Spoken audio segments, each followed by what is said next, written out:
Eu tô com uma etiqueta bem aqui na minha cara, lembrando para gravar, e eu me esqueço. Bom, normalmente, o que aparece no vestibular quando a gente fala de cladística? Ele pede para você interpretar. Eu trouxe um exemplo aqui para você, já vou te mostrar. Ele pede para você interpretar quais são as características, como surgiu, quem que é parente de quem. Então, ele pede isso. Ele quer saber como que você vai localizar esses seres. Até porque não tem como, num contexto, a gente memorizar todos os seres, né? Eu tenho que saber de cabeça quem que é parente de quem. Então, o que a gente faz? A gente avalia o cladograma, né? Ou a árvore filogenética, a mesma coisa. Vou mostrar para vocês de novo, então, né? Para que vocês consigam aí compreender. Eu estou lá na página 14 agora, no nosso material. Eu vou repetir rapidinho, como a pessoa esqueceu de gravar. Filogenética, ou filogenia, estuda as relações evolutivas, nós organizamos os seres, isso é claro de uma forma mais visual, uma forma gráfica mais visual, em relação ao seu parentesco evolutivo. Para fazer isso, a gente usa os fósseis, anatomia, fisiologia e, recentemente, o material genético. O Willi, que foi o cientista que trabalhou com isso, conseguiu montar essas características na forma de árvore, que é o que a gente chama de cladograma ou cladística. E aqui a gente usou a comparação do nosso material, do nosso livro. Lá na página 14 de vocês encontram, inclusive, uma interpretação, que foi a mesma que eu fiz aqui, relatando aí um ancestral comum e os pontos de interpretação. Logo depois, o nosso material ele entra no cladograma em si, de uma forma mais organizada. Essa proposta, pelo Willi, ela traz a seguinte situação: um indivíduo que é o ancestral comum, e ele vai trazer isso na forma de um ramo, então uma árvore mais organizada. Essas características vão surgindo de tempos em tempos, mudando os indivíduos. Se a gente for estudar o reino animal, e a gente vai estudar ele daqui a pouco, a gente vai identificar o seguinte, que existem várias características que vão surgindo no decorrer, fazendo com que esse indivíduo fique um pouco diferente em relação ao anterior, né? E a gente sempre trabalha uma característica e sempre trabalha um ancestral comum, que é o que a gente chama de grupo monofilético. Pode ter grupos polifiléticos, ou seja, com vários ancestrais comuns? Pode ocorrer, vai depender da avaliação de cada grupo. O que normalmente a gente observa é isso, é uma característica monofilética. Então, a gente tem aqui um eixo, e deste eixo central estão partindo os outros ramos. Observem que mesmo dessa forma, a gente tem também um gráfico marcando o tempo, passado sempre embaixo e o presente sempre em cima. E aqui tem algumas características que a gente consegue observar pela imagem, eu optei por essa imagem por causa disso. Então, a gente tem um eixo central, aqui embaixo um ancestral comum, e a gente tem alguns nozinhos. Cada nozinho está marcando uma mudança, alguma situação que ocorreu, e para cada grupo mudar e seguir o seu caminho. E cada grupo vai estar marcado aqui no final desses ramos, né? Estes nozinhos vão trazer características novas que esse grupo não tem. Pode acontecer, prof, de estar marcado uma partezinha aqui fora do ramo? Pode. Se ela está marcada aqui fora do ramo, é uma característica que faz parte de todos os outros que estão sendo estudados, e não só um grupo pertencente, como a gente observa aqui no nozinho, tá? Cada característica nova que vai aparecendo no estudo do cladograma ou da cladística é chamada de apomorfia.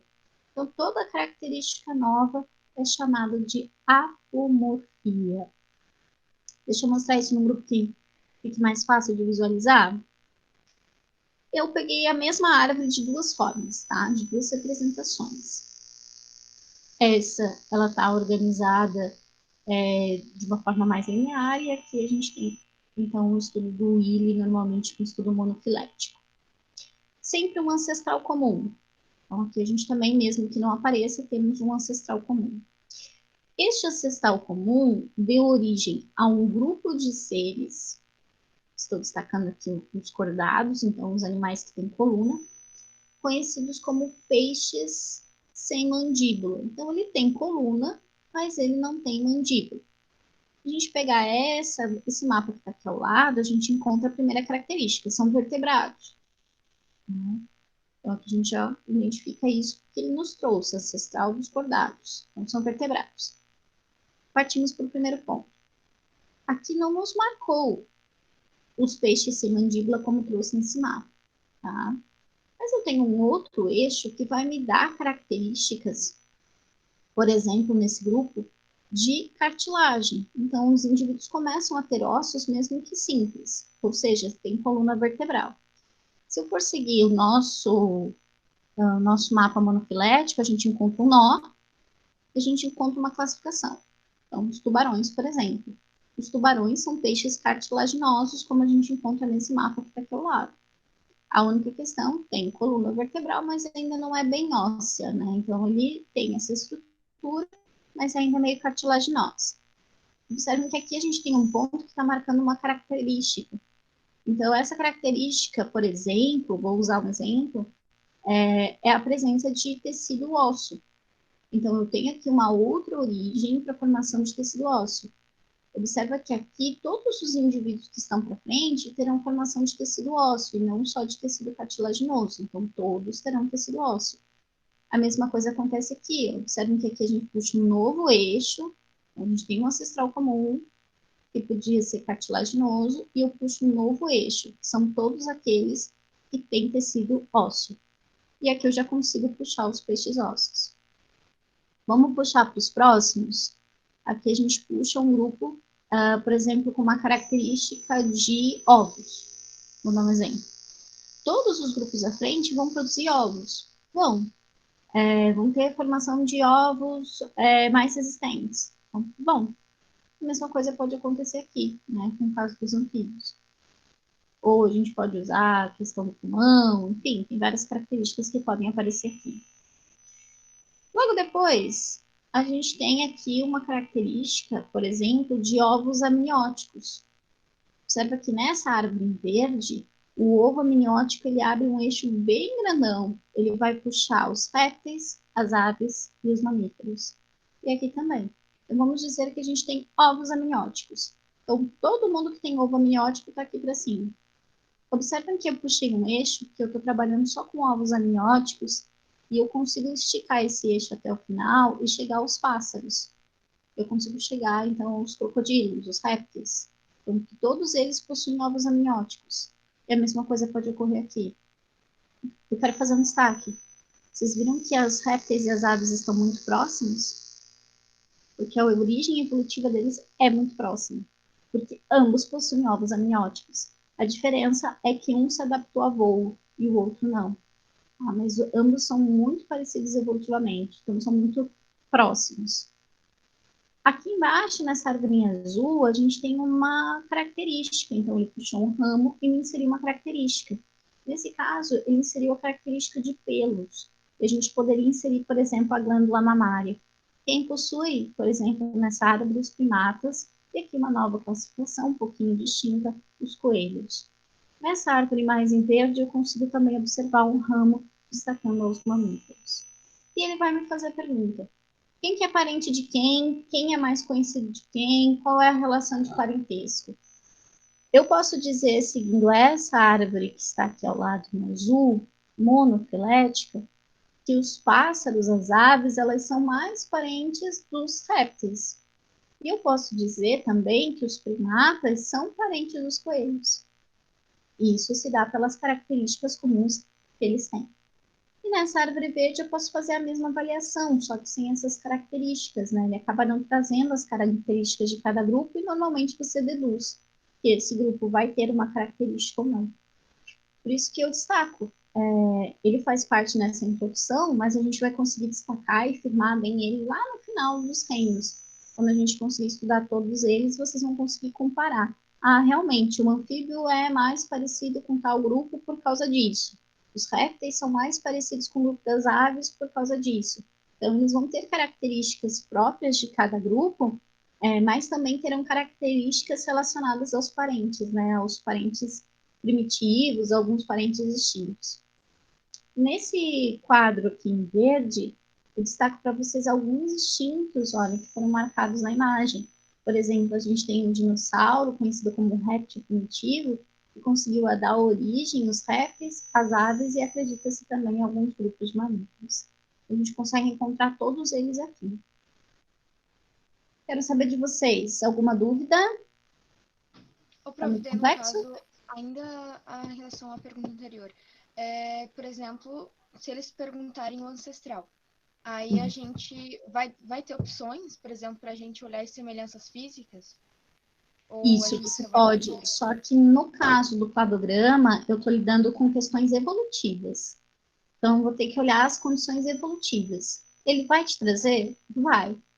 Deixa eu te mostrar o exemplo, que é o próximo que está aqui no nosso material. Essa é uma questão da UFSC de 2013. Eu procurei uma mais nova, até encontrei uma da CAF, só que ela trazia uma da CAF de 2020. Foi o vestibular de verão. E ela trazia a seguinte situação: ela queria que você avaliasse o cladograma e queria que você avaliasse também algumas outras características que vocês ainda não viram, por isso que eu não trouxe ela aqui. Mas ela já já vai aparecer no material de vocês, porque a gente vai estudar os reinos e fica um pouco mais fácil de interpretar o que a questão pede. A questão da UFSC é somatória, ela é de 2013, como eu falei, não é novinha, mas ela já consegue trazer um pouco dessa análise do cladograma. Quero resolvê-la com vocês. Tá? E aí vou te mostrar como é que ela aparece. A árvore filogenética abaixo se refere à evolução no grupo de vertebrados terrestres, isso de um grupo específico. Tá? Então, aqui ele só está falando de vertebrados. Então, se está falando de vertebrados, eu sei que ela vai estar trabalhando com peixes, anfíbios, répteis, aves e mamíferos, com esses grupos.